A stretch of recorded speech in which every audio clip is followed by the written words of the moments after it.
Hello, everybody, and welcome to a sort of impromptu Budget of Sigmar review. I realized I had the day off today, and so I was remiss in not getting this done until now. So here we go.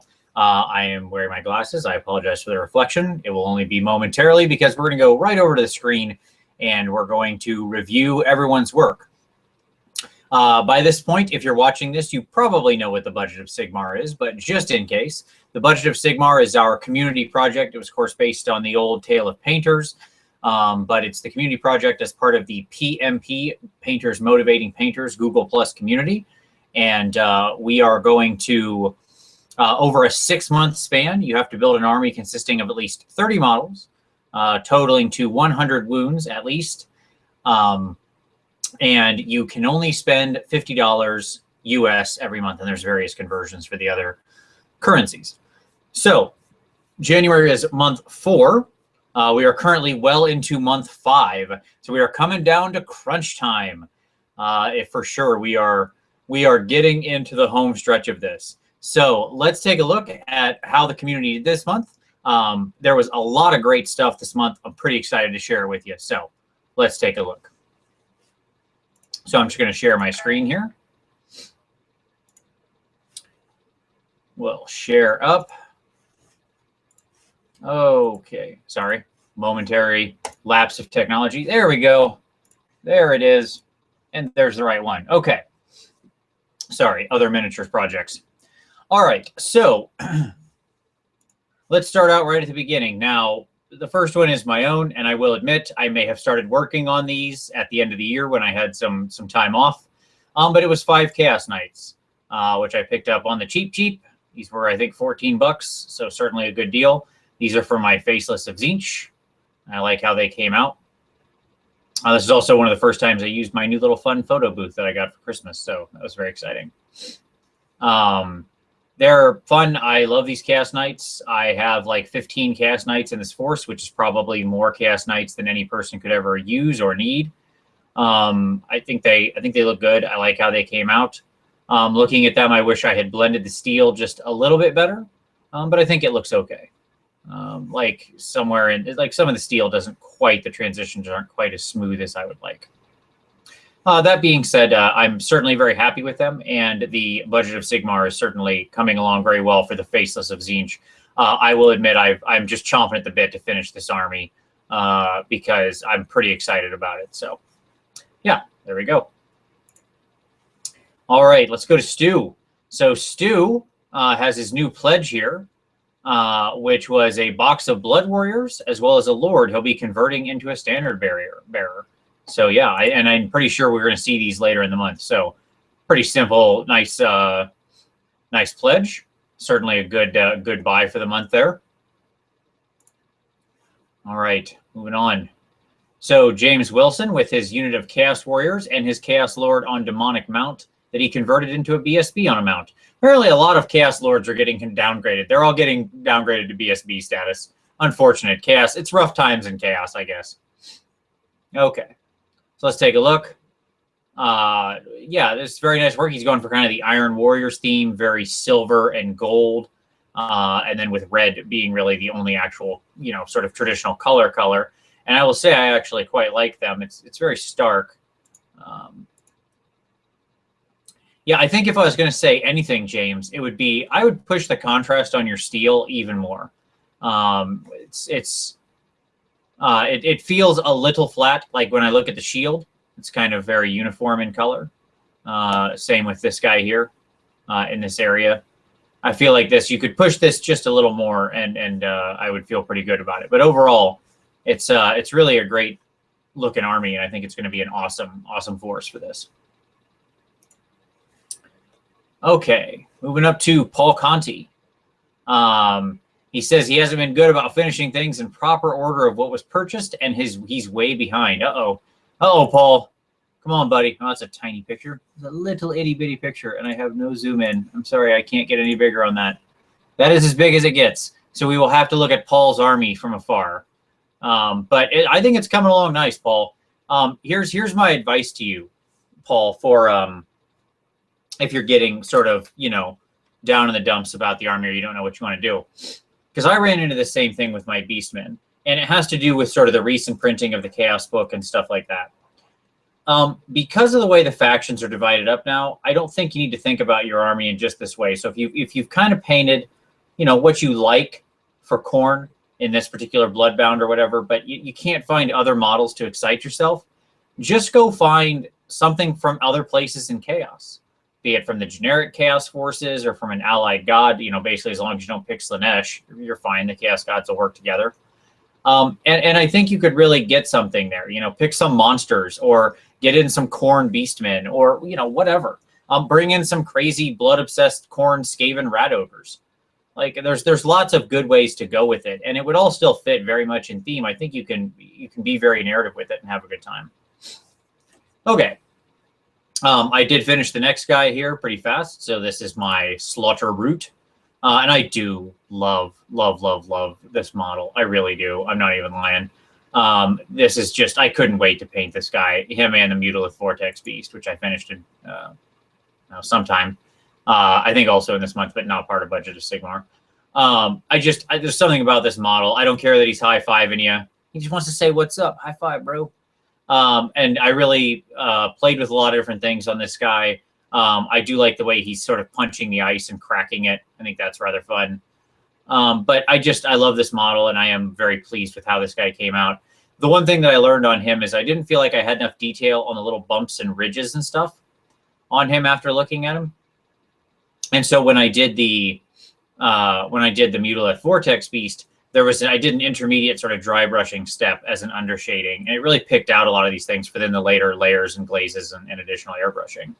And so I think that's, it was a good lesson for me, because with these big guys, it's sometimes hard. You don't want to go in and paint every little tiny bump and whatever. So that's where a technique like a mid-step dry brushing can really be your friend. This was also a fun little experiment in some minor OSL for the I don't know, I guess, rune or diagram or cut into his back, whatever you want to call it. Yeah. All right. So David Griffin with his pledge. This was originally December, but he's into it. 4 more questing knights join the ranks. Love these guys. I think we talked about these on one of the PmP reviews. I love the conversion of the Ogre sword. I think it's like a Lizardman standard. I've always loved bird arm on the knights. That's really one of my favorite arms. I way too many of my knights are holding birds, I will honestly admit. These look very good. You have sort of a Musalon color theme here with the yellow and black, which I think looks nice. So sort of 2 things I would say for you here, David, is 1, I wouldn't make the edges of these bases green. This was a big thing back in like the 80s and 90s. People would do the sides of the bases in green. I always think it looks, honestly, to be very, very blunt, it looks like garbage with these models because you have no other green. And this green is very bright. These need to be black. I mean, just bottom line, or a very dark black gray. Because the rest of your models with the color you have up here, this is nothing but distracting. So that would be just one minor point. I mean, it sounds so silly, but this is the frame around the painting that is your figure. You don't want to look at a frame. You want to look at the picture. The other thing I would say is with your, on the flip side of it, your yellows are very bright, and that's good. You clearly took some time layering and getting some good color into your yellows, which is not hard, which is not easy. Yellow is obviously one of the toughest colors to work with. And so, yeah, excellent work there. And good conversions, because they obviously aren't originally questing knights. So every one of these guys has some conversions in him. And, yeah, I love it. Okay, moving on. So Wargaming Watchtower. So he is newer jumping in the sort of the middle there, but he is going in for some Skaven. So we got a big box of Storm Vermin and a Grey Seer. It's a great start to a Skaven army. I love these Storm Vermin figs. They're probably some, if you watched my army review for my Skaven, they are some of my favorite figs I painted in Skaven. Doing 40 of them in a single batch was exhausting, but totally worth it. And I think that they're just beautiful models, and I love the way they look. So be very happy to see, or very excited to see those come out. All right, so Hooves of Doom here was dropping off his December pledge a little late, but that's okay. There's no requirement to have it done by the end of the month. That's just your pledge for that month. Of course, you want to get it done by that month, but you don't have to. Okay, so here we go with his Glade Guard. I'm going to flip through here. Now, Hooves has really been, he's talked a lot about pushing himself with his painting. And Hooves, I think you're really doing a great job here, man. It's really coming along. You've got some great work on these guys. I like the tones of green and brown you're using. You've used a lot of different greens, and I think that's good. I think if I was going to say anything, my only challenge for you would be up in this area here. So on this banner. If you're going for edge highlighting, it's a little thick for your edge highlights. With these big flat banners, you know, now that you have an airbrush, this is really a dream come true for this banner especially. It's just a dream come true for an airbrush because you can zenithal shoot some lighter color greens at this and really just catch like here and here, here and here. All these lighter areas you want to hit and leave the recesses down here dark. If you're going to do this with brush, then unfortunately it's just a matter of time.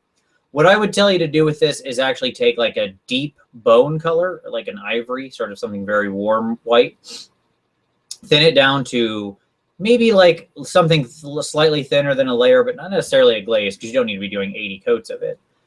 And just hit these edges here, here, up here, right here, and then probably here. And then take your original green or a slightly lighter mid-tone green and run it over top. One of the fun things about green is that because it has no white in it, it's a very translucent paint when it's dark. So the darker greens are naturally very translucent. And as such, they will show the undershade through very strongly. So it can be a good way to highlight, say, like the tops of these guys' heads, which is also a bit flat, right? Like when I look at the tops of these Glade Guards' heads, it's pretty much the same color as the side. Whereas what I want to see is obviously some highlights. Now, on the flip side of that, I think you're doing a very good job with the flesh. I like your hair color on these ones that have exposed heads. I think this is a really interesting color choice. This very like sort of platinum blonde. And you've executed on that very well. Your wood tones, your brown, your leathers look great. I think those are very, very well done.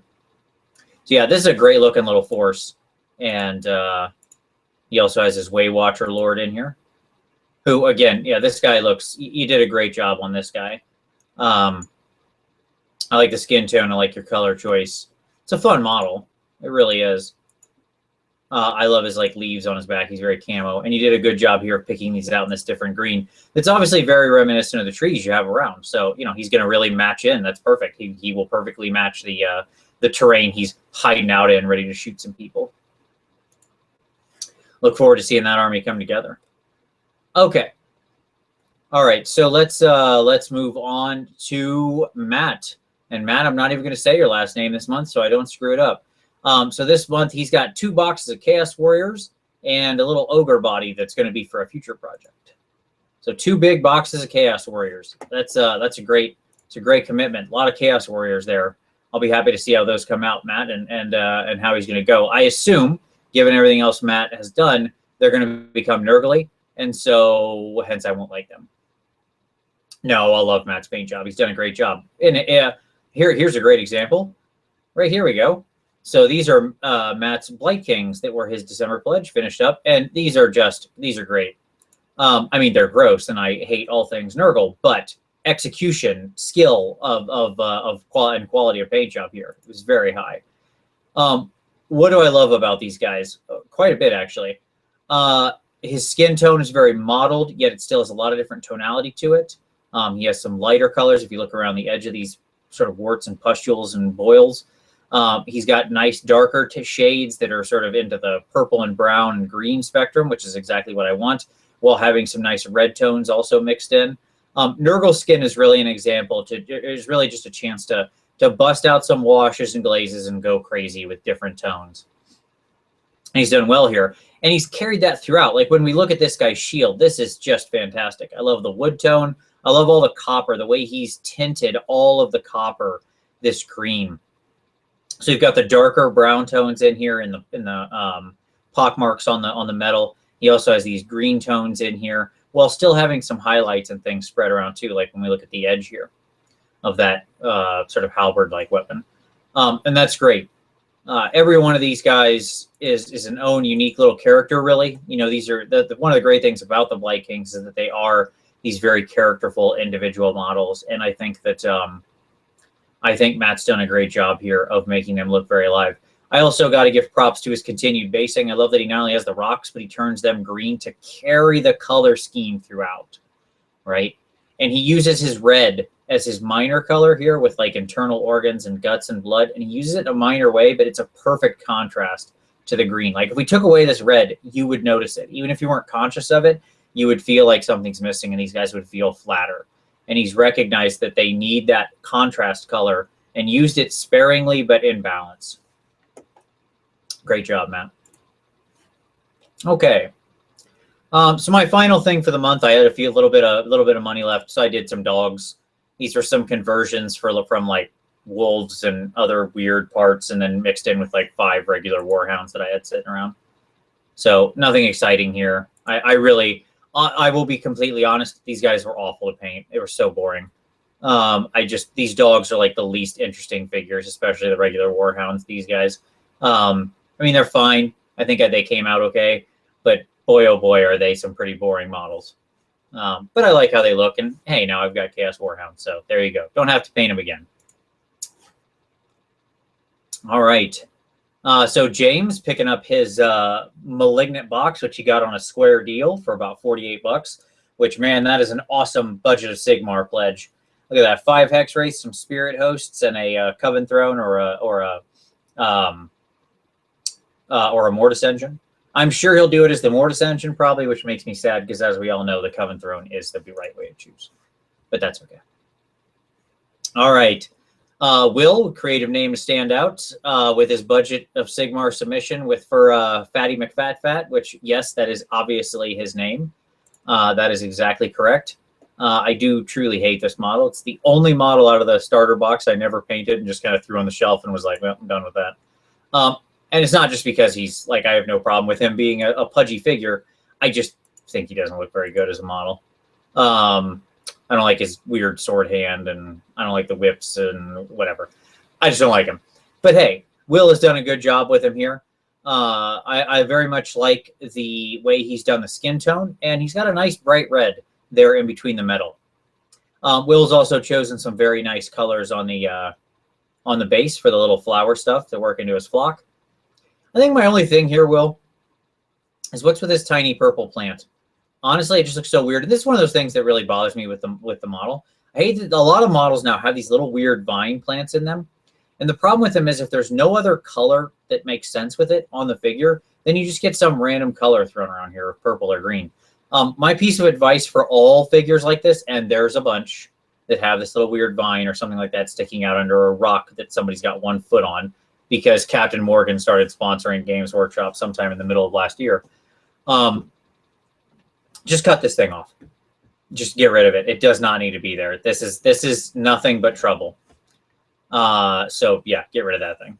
Other than that, it looks really good. I really like his flesh tone too. He's got some nice ruddy tones in there. Very solid. Okay. So Rasmus with his 5 winged lancers. I love the army Rasmus is putting together because it's all these classic figs. He's got all these old White Wolf people and, you know, like the Ulrich people. And now he's got the Kislev winged lancers because he's doing the Kislev army. Just fantastic to be able to do a Kislev army in the Budget of Sigmar is amazingly bold. So there you go. I think they look very nice. I like them. If I was going to say one thing, let me give 2 quick things here, Rasmus. First, your feathers, when you do feathers like this, they need to have some color transition from the base of the feather up, not just throughout. Because like what looks like, I'm going to guess at your technique here, they were painted white or gray or something like that. You wash them and then you dry brush them over. Pretty standard feather technique. The problem with that is feathers don't look like that. Like feathers are not monochromatic throughout, even on creatures that are fairly monochromatic, like a snowy owl or something. If you look at the feathers, they transition from the top to the bottom, and they can actually go both directions. There are some that have lighter near the base and darker near the tip and vice versa. It's not like bone where because the way the calcium is spreading out, it goes in one direction. Although there is a similar sort of thing here because you've got cartilage being the construction holding that wing together. So what I always recommend is to have tonal variation, not just between each feather, but from the top to the bottom. And it's really a simple step.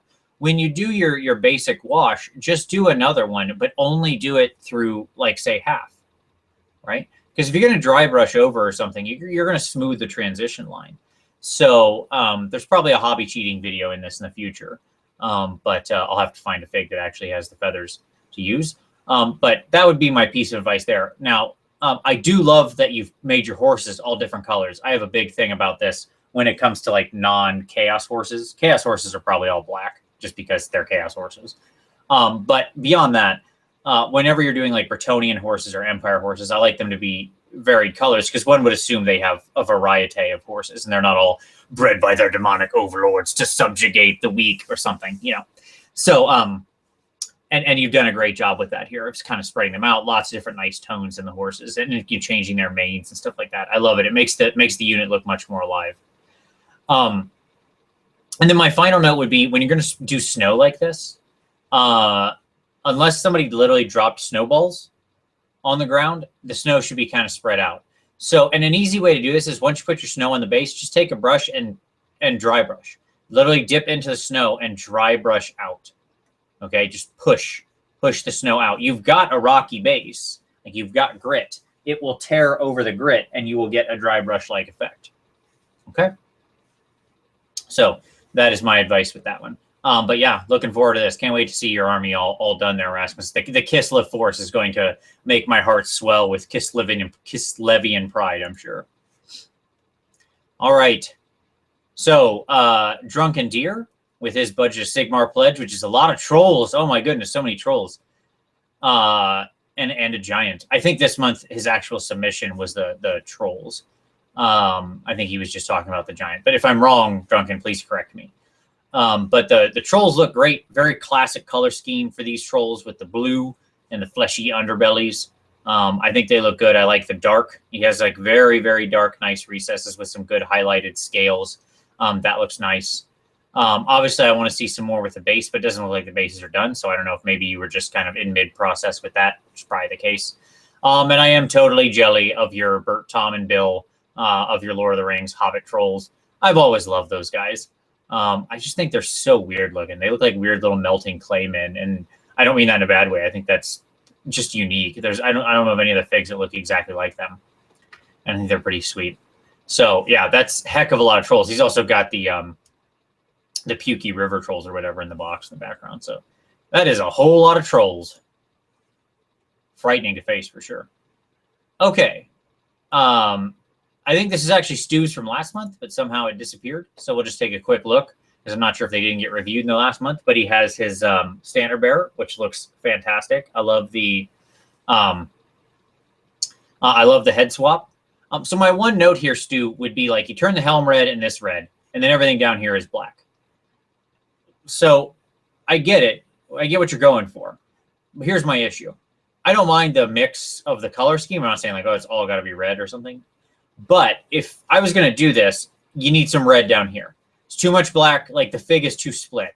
Like if I draw this line, there is no black here and no red here, right? And so that makes the fig very bifurcated. Honestly, you could mix this. Here's a possibility. Half of his helm could be gray. I would do this side. And then this leg could be red, right? Or something like that. That would balance the fig. You just got like mixing these things can have a really awesome effect. I think Will actually did it with his Blood Reavers and such. But you just want to make sure you still maintain your color balance. He's also got his Korgorath, also with a head swap. And this looks good. I like your flesh. I like the red you've chosen here. And I like that you didn't turn the weird tentacle any strange color. A lot of people just go nuts because they see a tentacle and suddenly this thing has to become green or blue or purple, and it's the only example of that on the model, which makes it look very, very, very standoutish. He's kept it in line here, and I like that. Also, excellent bone color. I like you got some good recess shading. It's a little like I feel like the photo is colorizing it slightly. So I want to know how high your highlights go on that, Stu. Like, are you up to some just pure white on just like some very edges and stuff? All right. There's Matt's progress. He had committed to his Chaos Warriors 2 boxes. He's got all 24 of them laid out, converted, as we can see the Nurgle symbol there. So there you go. As we suspected, the infestation continues. Good to see progress. All right. Drunken Deer with some more of the giants and trolls. They're coming along. You can see he's kind of progressing through there. You can see he converted them to be holding various things. Like I love this one, holding the Empire guy up. Basically, it looks like he's giving him the most epic wedgie of all time. So I like that he's got them all holding stuff and, you know, a lot of different conversions. Those are nice little touches that in the long run really make things pop. All right, so Hooves coming in quick on the block here, right into January. He's caught back up. And his January Budget of Sigmar pledge. 10 Eternal Guard and 3 Way Watchers. And so we can see here, let me flip, see, there we go, got a nice side shot. So we can see here where he's done some nice freehand on the banner. And I like this. This is a great example. Don't be afraid of freehand. Remember, it's you. You get to decide. Just do something on. Put an image on there. Put a rune. You can do it. I promise. You've doodled little, when you're sitting there in a meeting or something, you're probably doodling on a piece of paper. The meeting's boring. You know, little symbols and faces and shapes. That's all that needs to go on banners. Remember, they're all painted by people in world. Those people in world who painted that banner probably aren't master painters. So, you know, it just has to be a thing that represents where they are. Traditionally, banners were very cartoony and simple. One thing I want to point out that Hooves did here, a lot of same color scheme, but one of the things I want to point out that I think he just did a marvelous, marvelous job of is these gems. They're easy to miss, the gems on the tips of the spears, but they look so great. And he just did a wonderful job with them. Okay. He has, gems should in general be dark toward the top, getting lighter with the lightest green or the lightest, you know, color of whatever they are at the bottom, and then a single white dot as a point of light reflection. And then generally a little gloss varnish over top just to bring it all home. And he's executed that well. Again, good work on the sort of platinum hair color and good mix of greens. Looking very nice. Let's take a look at his Way Watchers. The Way Watcher Lord had to add some friends. Again, these are some of the, I think, really, like, a lot of old models don't trip my fancy very well. I think these are great. I love how these look. I bet they're metal and heavy as all get out too, but they look really good.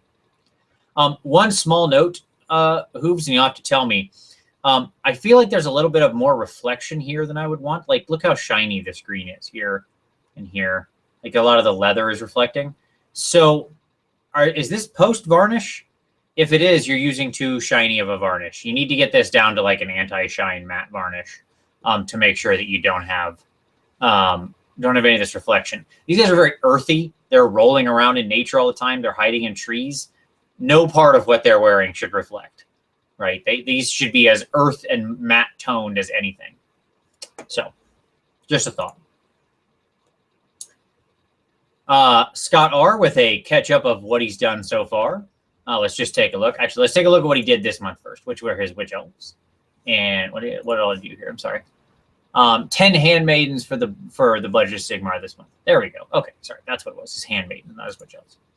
Okay. So let's take a look. I guess they're kind of witch elves. These are the older, previous generations witch elves. Oh, there you go. There's his handmaidens. Yeah, man, I love these figs. To be able to get these for the Budget of Sigmar, it's fantastic. So I like the witch elves. I think they look really good. I love the handmaidens. I think those are coming along as well. I'm pretty sure at this point he's actually submitted them. Great use on the base here. He has this theme of the strange green liquid kind of going throughout his bases.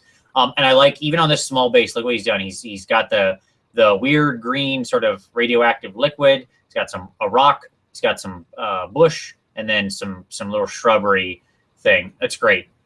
Very interesting bases. You can see this all around here. That's fantastic. Really makes these people pop. One thing I would say, Scott, that I would ask about is how much are you thinning your paint? And here's the reason I ask. Or what are you priming with? Because, like, when I look at her face, I can tell that some of the detail was obscured by something. And it probably happened at one of the painting stages. So it could be the base coat was a little too thick. It could be the primer was a little too thick. Hard to say. It's always tough with metal models because you got to get a full prime on. You can't just like have a light touch like you can with plastic, because the metal has to have the primer to stick. Yet another reason why metal minis are worse, and I hate them. But that's a video for another time. But overall, these look really good, Scott. I love the blue. Let me just say that. The blue he has picked here just is so bright and vibrant. And he's done a good job of highlighting it throughout. So I can't wait to see. I know these girls are submitted later, but man, they're fantastic. These are some, again, talking about older figs I love. These handmaidens of the Everqueen are really some of my, maybe the only elves I've really ever loved that they made. I think they're great. And bring back female warrior women. That's all I'm saying. Okay. So now we can look at his total force. Here we go. So we've got all the witch elves, the Hydra the Medusa from previous months, the Sisters of the Thorn, the Elf on Black Dragon, the Cauldron of Blood. Oh, there we go. Too many very similar names, and obviously the Elf Lord on Griffin, which again I love that he's got some. This is what I'm talking about with the wings. What I mentioned previously, there's some variation between white and the blue tips. Even though, and this is a great example. Look, these are from 3 different armies. We've got some wood elves, got some dark elves. It's even multiple generations of different armies, because we've got the previous generations witch elves, new generations witch elves, and so on and so forth. High elves, and they all look fine. They all look like they belong together because he's unified them through his basing, which is excellent, and he's unified them through his color scheme, which is bright and pops and makes the models look like they all hang together. So very, very well done, Scott. All right, moving up. Tom, he finally finished his December pledge. It only took him until January 28th. He almost didn't make it, but he did. There you go. And this was, to be fair, this is a ridiculous pledge for a month. Like, he got the greatest deal in the history of deals. And so, it's not surprising when this is your pledge. 4 gyrocopters. That alone, 4 gyrocopters. I mean, he got this stuff for just ridiculously cheap. All these quarrelers, which I know he didn't love painting because he just didn't like them very much. Doesn't like them very much. But I think that is the full force he's done so far, and I think this was his pledge. I'm not sure. Correct me if I'm wrong, Tom. Maybe that whole big thing was his pledge. I don't know. It's hard to keep track. I talk to him all the time, and yet I still can't remember exactly what he's painting month to month. Dwarves is usually the answer. His Dwarven force looks really good. They're all very earthy, very gray. It's one of my problems with the army, not the way he's painted it, just in general. Dwarves tend to look very gray, gray metal, gray stone, that kind of thing. That being said, he's doing a good job of really splashing in some color. And that's why when I told him, when he showed me these gyrocopters, I said this one's my favorite, the one with the yellow on top. I think this one looks beautiful. It really pops. I the green one here with these, like the greens being my next favorite. I think they look fantastic. I love the way he's done the sort of very tan ochre color. And I just think they look really solid. His filigree work, his gold work is good. Tom's using yellow as sort of the secondary color throughout. And I think it does add some nice variation, along with the occasional red beard, of course, being mixed in as well. Just kind of look at the rest of them here. Yeah, great work, Tom. Really great work. Yeah, I think this is his pledge. And then that's his total army so far.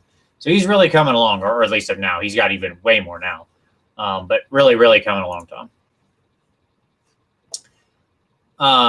So here we go. This is his giant, Drunken Deer's giant. You can see he's put some sand on his back from the grit of the base where the guy has clearly fallen over in the past. Not surprising. Giants are well known. I love that he's being ridden by the powder monkey.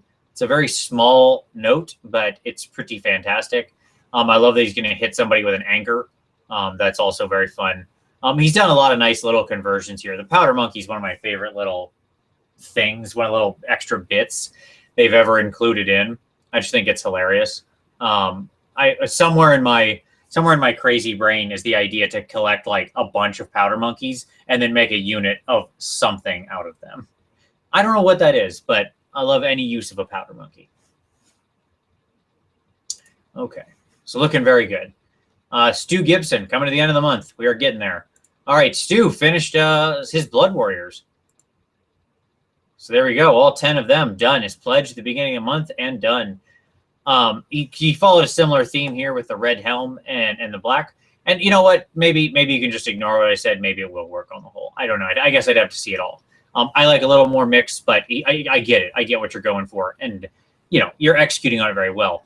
These figs are fantastic. I will say I've painted some Blood Warriors, and the detail, the ability to work with them, they're just so much fun to paint. And I do love the red he's picked. I love the way he's done the banner here. It is fantastic.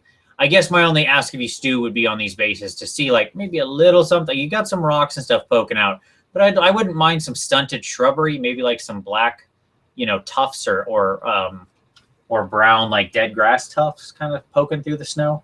I think that could really liven it up. It's a small thing, but it could be a thing. But overall, just fantastic work on these guys.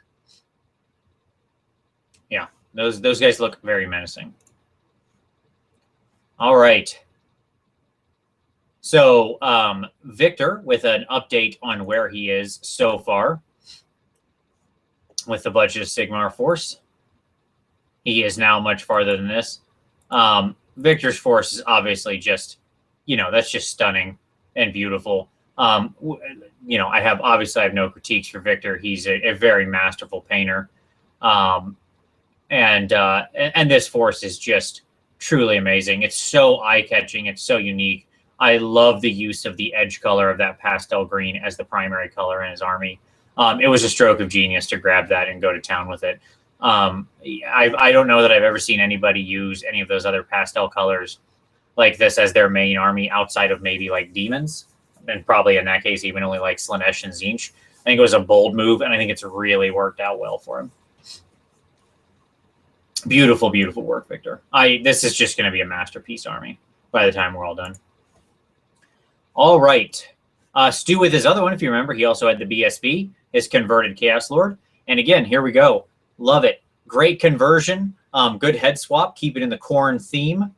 I love this model. I love this Chaos Lord. I think he's just a fantastic model. And I think, again, you've done well here. Good tonal variation on the red. Let's see if he has one from behind. Yeah, there you go. I would like to see a little more highlights on the red cloak, especially here at the sword, where it would really be catching light. Something into the orange-ish spectrum. Now, let me say this. It's also highly possible that it does exist. Cameras knock out orange highlights on red. It simply happens. So, it has been a constant source of pain in my life to photograph Khorne models because your camera just doesn't capture orange well. So if that happens, Stu, I do apologize and certainly know that is the case, that can't happen. Same thing here on his banner. Great work. Great way to make it look very flesh toned. And then also have this just some freehand on here. As you see, it's just some symbols. One note I would give you, Stu, is I'd take a really dark whole red, and I would do some lines in here to kind of edge this in some way. It doesn't have to be around the whole thing. Maybe just on the bottom edge or something. It would really make the red pop on the banner if you just kind of edged it out. If you think about how human beings tend to draw, like in comics or something, there are lines around it, right? And the reason for that is so it pops, it delineates it from the rest of the world and really makes it jump off the page. In the same way, since the banner is a drawing, you can use that technique to make your own banners pop more. Okay, let's see. Have we got anybody else in January? I don't want to skip anybody who actually had a supply. Oh, yeah, we still got a couple more. Okay. All right, good. So David Griffin with his 17 Bowmen to paint to match his Lord on Pegasus. Okay.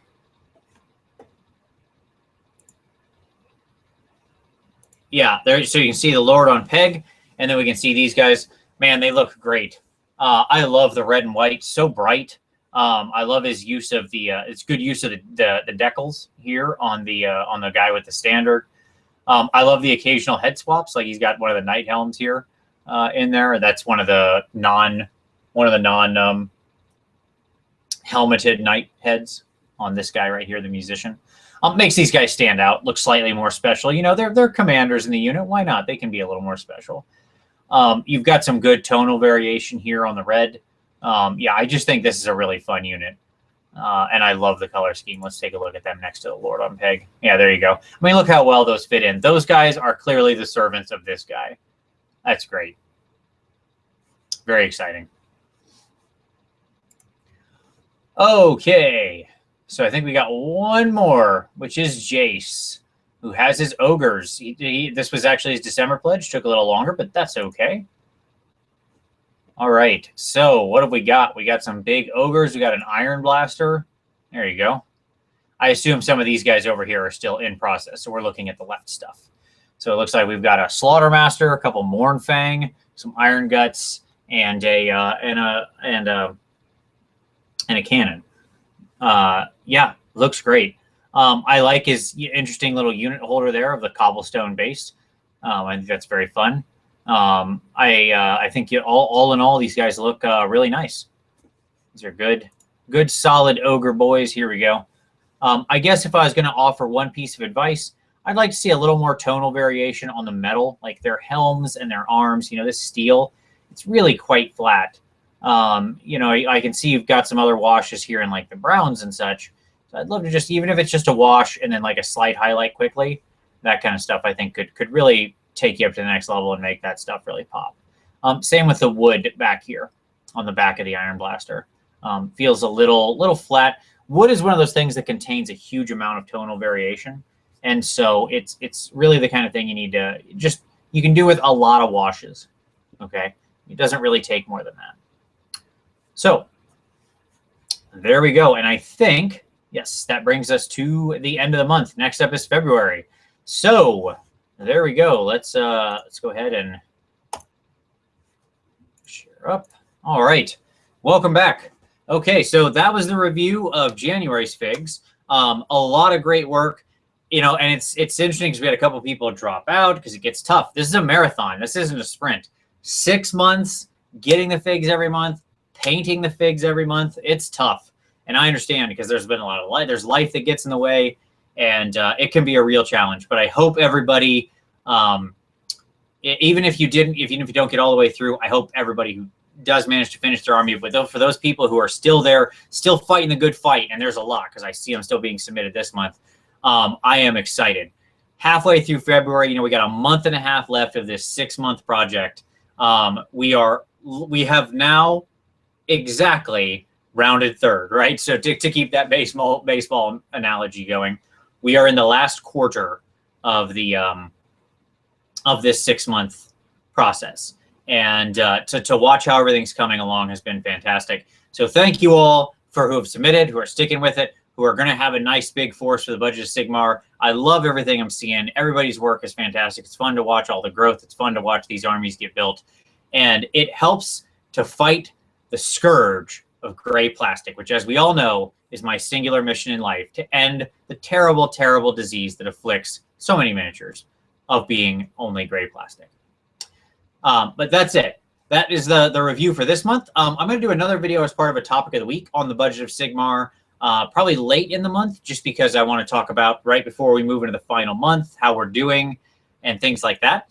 And as we're also going into this final month, the other thing I want to discuss in March is what are we doing next? I know it's early to be talking about that, but I want people to start thinking. And I would love it if you feel like commenting in this video so we can start collecting some ideas. I've loved this project. I thought it's been incredible fun. I know it's motivated a lot of people.